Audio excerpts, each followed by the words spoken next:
എന്റെ കൈകൾ ശുദ്ധമാണ് എന്നൊരാൾ പറഞ്ഞാൽ അതിനെ വാക്യാർത്ഥത്തിൽ ഗോസ്പൽ ട്രൂത്ത് എന്ന് പറഞ്ഞ് സ്വീകരിക്കുന്ന ഒരു സമൂഹമാണോ നമ്മുടേത്? ആ രീതിയിലാണോ നമ്മുടെ നിയമ സംവിധാനം പ്രവർത്തിക്കുന്നത്?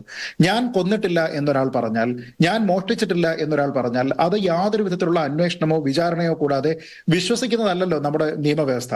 ഇവിടെ നടക്കുന്നത് എന്താണ്? ഈ കൈകൾ ശുദ്ധമാണ് എന്ന് പറഞ്ഞ് മുഖ്യമന്ത്രി പ്രസംഗിക്കുന്നു. എന്നാൽ അദ്ദേഹം പ്രസംഗിക്കാൻ ആസ്പദമായിട്ടുള്ള വിഷയം എന്താണോ ആ വിഷയത്തിലെ പ്രധാനപ്പെട്ട കക്ഷി അദ്ദേഹം പറയുന്നത് പോലെ അദ്ദേഹത്തിന്റെ ആ മകൾ തന്നെ എന്റെ ഭാര്യ അവളുടെ അമ്മ കൊടുത്തിരിക്കുന്ന എന്ന് പറയുന്ന ആ പണം ഉപയോഗിച്ച് സ്റ്റാർട്ട് ചെയ്തിരിക്കുന്ന കമ്പനിയുമായി ബന്ധപ്പെട്ട് ഈ കാര്യത്തിൽ അന്വേഷണം പാടില്ല എന്ന് പറഞ്ഞുകൊണ്ട് കോടതിയിലേക്ക് പോവുകയാണ്. ഇവിടെ അദ്ദേഹത്തിന്റെ കീഴിലുള്ള പൊതുമേഖലാ സ്ഥാപനം ഈ വിഷയത്തിൽ അന്വേഷണം പാടില്ല എന്ന് പറഞ്ഞിട്ട് കേരള ഹൈക്കോടതിയിലേക്ക് പോവുകയാണ്. അപ്പൊ എല്ലാ ഏജൻസികളും വരട്ടെ എന്ന് മുമ്പുള്ള വിഷയങ്ങളിൽ പറഞ്ഞിരുന്ന ആൾക്കാർ ഈ വിഷയത്തിൽ ഒരു ഏജൻസിയുടെയും അന്വേഷണം വേണ്ട, അത് ഇല്ലീഗലാണ് എന്ന് പറയുന്നത് എന്തുകൊണ്ടാണ്?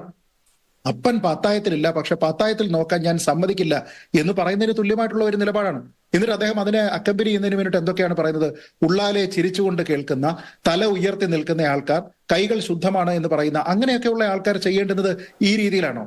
ഉള്ളാലെ ചിരിക്കുന്ന ആൾക്കാർ, ഇതൊക്കെ കേട്ടതിന് ശേഷവും തല ഉയർത്തി നിൽക്കുന്ന ആൾക്കാർ, കൈകൾ ശുദ്ധമാണെന്ന് ബോധ്യമുള്ള ആൾക്കാർ ചെയ്യേണ്ടത് വന്നിട്ട് അന്വേഷിച്ചിട്ട് പോടേ എന്ന് പറയണം. വല്ലതും കിട്ടിയാൽ അത് എല്ലാവരെയും ഒന്ന് കാണിക്ക്, എന്റെ മകളുടെയും ഇല്ലീഗൽ ആയിട്ടുള്ള ട്രാൻസാക്ഷൻസ് നിങ്ങൾ കാണിക്ക് എന്ന് പറയാനുള്ള ആർജവം ഉണ്ടാകണം. മനസമാധാനമാണ് മുഖ്യം എന്ന് അദ്ദേഹം പറയുന്നുണ്ട്.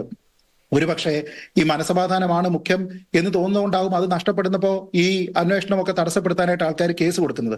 ഞാൻ വീണ്ടും പറയുന്നത്, എക്സാലോജിക്കിന്റെയും CMRLന്റെയും ഒപ്പം KSIDCയുടെയും കൈകൾ ശുദ്ധമാണ് എന്നും അവരിപ്പോഴും തല ഉയർത്തി നിൽക്കുകയാണ് എന്നും നമ്മൾ വിശ്വസിക്കണം എന്നാണോ ഇവർ പറയുന്നത്?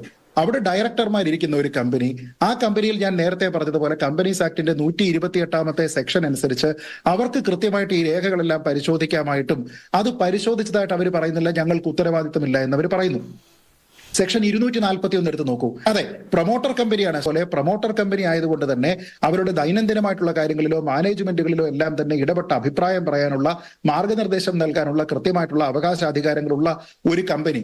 ഈ കമ്പനീസ് ആക്ടിന്റെ സെക്ഷൻ 241 നോക്കിക്കഴിഞ്ഞാൽ അതിൽ എന്തെങ്കിലും ഒരു മെമ്പർ ഓഫ് എ കമ്പനി, ഡയറക്ടറും മെമ്പർ ആണല്ലോ, അങ്ങനെയുള്ള ആൾക്കാർക്ക് അതുമായി ബന്ധപ്പെട്ട എന്തെങ്കിലും രീതിയിൽ പൊതുതാൽപര്യത്തിന് വിരുദ്ധമായിട്ടുള്ള ഒരു കാര്യം ഈ കമ്പനിയിൽ നടക്കുന്നുണ്ട് എന്ന് തോന്നിക്കഴിഞ്ഞാൽ നാഷണൽ കമ്പനി ലോ ട്രിബ്യൂണലിൽ പോകാൻ. അപ്പൊ അങ്ങനെ NCLT-യിൽ പോകാനുള്ള ഒരു അവകാശം പോലും ഈ കമ്പനീസ് ആക്ട് ഇവർക്ക് നൽകുന്നുണ്ട്.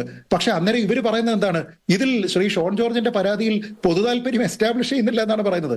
അതുമായി ബന്ധപ്പെട്ട് SFIO അല്ലെങ്കിൽ ROC കൊടുത്തിരിക്കുന്ന ഓർഡറുകളെല്ലാം തന്നെ നോൺ സ്പീക്കിംഗ് ഓർഡറുകളാണ് എന്നാണ് പറയുന്നത്. ആ ഓർഡറുകൾ ഇറക്കുന്നതിനുള്ള കാരണം എന്താണെന്ന് പറയുന്നില്ല എന്നാണ് പറയുന്നത്. പൊതുതാൽപര്യം എസ്റ്റാബ്ലിഷ് ചെയ്യുന്നില്ല എന്ന് തന്നെയുമല്ല, ഇത് അധികാര ദുർവിനിയോഗവും ഇല്ലീഗലുമാണ് എന്നാണ് പറയുന്നത്.